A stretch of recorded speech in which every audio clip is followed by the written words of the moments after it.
नमस्कार, मैं हूं आपके साथ रतिका पांडे। आप देख रहे हैं न्यूज 21। देखिए, विश्व के सबसे बड़े लोकतंत्र में जनता जनार्दन ने जो जनादेश दिया है उस पर अलग अलग प्रतिक्रियाएं आ रही हैं। जी हां, एक और कहा जा रहा है कि प्रधानमंत्री मोदी को स्पष्ट बहुमत नहीं मिलने से इस बार उन्हें दबाव में काम करना पड़ेगा और बड़े एवं कड़े फैसले लेने में उनके समक्ष कई मुश्किलें भी आ सकती हैं। दूसरी ओर ये भी तर्क दिया जा रहा है कि लोकसभा चुनाव का ये रिजल्ट ऐतिहासिक है, क्योंकि बात करें 1962 में प्रधानमंत्री जवाहरलाल नेहरू की सरकार के बाद पहली बार ये प्रधानमंत्री मोदी की सरकार है जिसने 2 कार्यकाल पूरा होने के बाद लगातार तीसरी बार वो सत्ता में वापसी की है। ये भी सच है कि भाजपा को पूर्ण बहुमत मिलने पर सबको आशा भी थी, जिससे वो नाकाम रही है, लेकिन उसके नेतृत्व वाले एनडीए गठबंधन को सरकार बनाने के लिए आवश्यक बहुमत से कहीं अधिक 293 सीटें मिली हैं। देखिए हमारी खास रिपोर्ट। पीएम नरेंद्र मोदी के पहले भाषण के क्या है बड़े मायने। सबसे महत्वपूर्ण बात यह है कि यह गठबंधन चुनाव से पहले का है, यानी वैसा गठबंधन नहीं है जैसा देश में पहले कई चुनाव में देखा जा चुका है।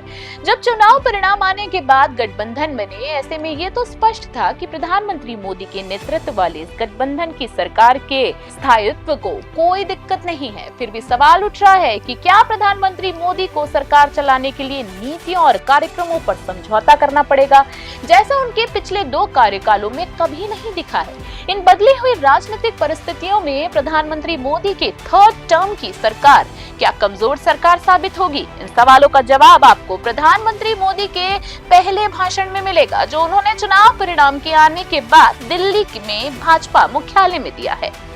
गठबंधन कैसे काम करेगा? प्रधानमंत्री ने अपने भाषण में साफ कर दिया है कि गठबंधन की ये सरकार कैसे काम करेगी। उन्होंने कहा है कि केंद्र की एनडीए सरकार सभी राज्य सरकारों के साथ, चाहे वे किसी भी दल की क्यों ना हो, मिलकर काम करेगी। साफ है कि उन्हें इस बात का भी एहसास है कि गठबंधन के दलों को एक साथ लेकर चलना आसान नहीं है और इन दलों को एक साथ लेकर चलने के लिए गवर्नेंस का ऐसा एजेंडा होना चाहिए जिस पर सभी दल सहमत हो। उस गवर्नेंस के एजेंडे के बारे में उन्होंने कहा, ये राष्ट्र नीति के लिए एकजुट होकर आगे बढ़ने का समय है। विकसित भारत के लिए हमें निरंतर बड़े फैसले लेने हैं। भारत के उज्जवल भविष्य के लिए उत्तम फैसले भी लेने पड़ेंगे। लेकिन देश का राजनीतिक इतिहास गवाह है कि क्षेत्रीय दलों की अलग अलग महत्वाकांक्षाएं होती हैं, जिन्हें एक सूत्र में लाना टेढ़ी खीर है, जिसके लिए अधिक से अधिक परिश्रम और आउट ऑफ द बॉक्स वाली नेतृत्व क्षमता चाहिए। प्रधानमंत्री मोदी अपने लंबे राजनीतिक और प्रशासनिक अनुभव के साथ गठबंधन की राजनीति में भी इस क्षमता का बखूबी परिचय देने में सक्षम है। गठबंधन सरकार में भी देश के लिए उनके समर्पण भाव को उनके भाषण के इसी हिस्से से समझा जा सकता है, जिसमें उन्होंने कहा है कि मैं देशवासियों के सक्षम दोहराना चाहता हूँ। आप 10 घंटे काम करेंगे तो मोदी 18 घंटे काम करेगा। आप 2 कदम चलेंगे तो मोदी 4 कदम चलेगा। हम भारतीय मिलकर चलेंगे, देश को आगे बढ़ाएंगे। गठबंधन सरकार के तौर तरीके। गठबंधन की राजनीति में सरकार में निर्णय लेने के तौर तरीकों में परिवर्तन आना स्वाभाविक है, जो प्रधानमंत्री के इस भाषण में समझ में आ जाता है। लेकिन इस बदलाव से पिछले 10 सालों से चली आ रही नीतियों और योजनाओं में क्या कोई परिवर्तन आ सकता है?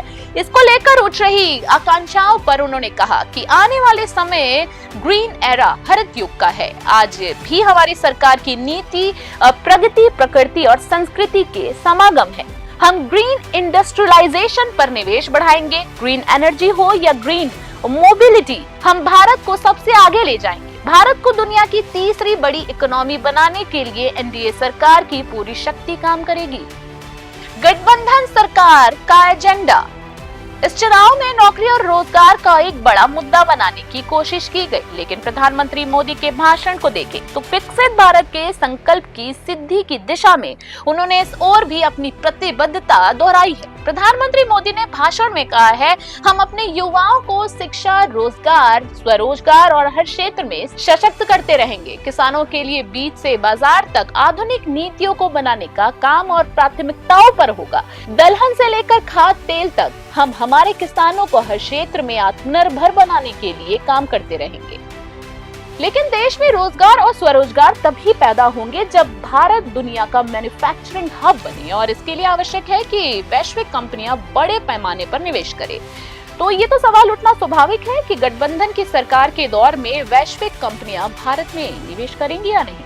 इस आकांक्षा का भी जवाब देते हुए प्रधानमंत्री ने कहा कि भारत ग्लोबल सप्लाई चेन को स्टेबिलिटी और डाइवर्सिटी देना भी अपना दायित्व समझता है। इसके लिए भारत आज विश्व बंधु के रूप में सबको गले लगा रहा है। मुझे विश्वास है मजबूत भारत मजबूत दुनिया का मजबूत स्तंभ सिद्ध होगा।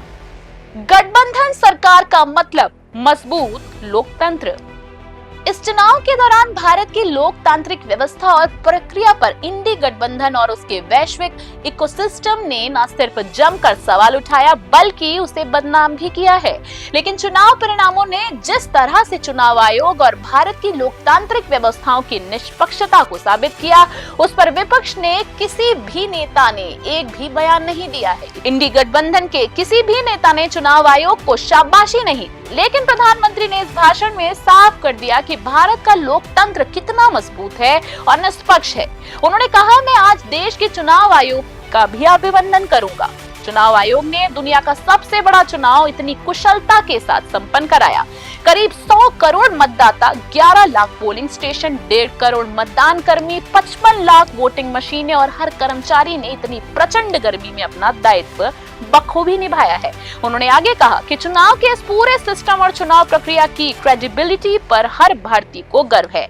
इस स्केल पर चुनाव का, इस एफिशिएंसी के साथ चुनाव का दुनिया में कहीं कोई उदाहरण नहीं है। मैं देशवासियों को कहूंगा, मैं इन्फ्लुएंसर्स को कहूंगा और मैं ओपिनियन मेकर्स को कहूंगा कि भारत के लोकतंत्र में ये चुनावी प्रक्रिया की ताकत है। यह अपने आप में बहुत गौरव का विषय है और भारत की पहचान को चार चांद लगाने वाली बात है। और ऐसे में जो भी लोग दुनिया में अपनी बात पहुंचा सकते हैं, उन्हें मैं सबसे आग्रह करूंगा कि भारत के लोकतंत्र में इसी तरह का समर्थन देते रहें। गठबंधन सरकार की चुनौती, एक अवसर।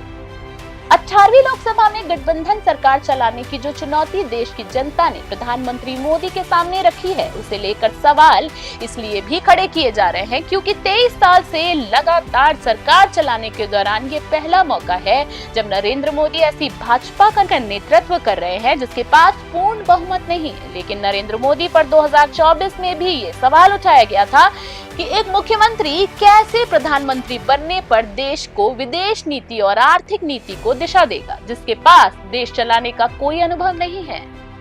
2014 से 2024 तक के दौर की अगर बात करें तो भारत और विदेश नीति और आर्थिक नीति सभी सरकारों ने न सिर्फ बेहतर और ताकतवर रही है, बल्कि बात करें भारत के लिए लाभकारी और हितकारी भी साबित हुई है। ऐसे में गठबंधन सरकार की चुनौती भी नरेंद्र मोदी के लिए गठबंधन की सरकारों के लिए एक बड़ी लकीर खींचने का अवसर बनाई है। स्पेशल डेस्क न्यूज़ 21, नमस्कार।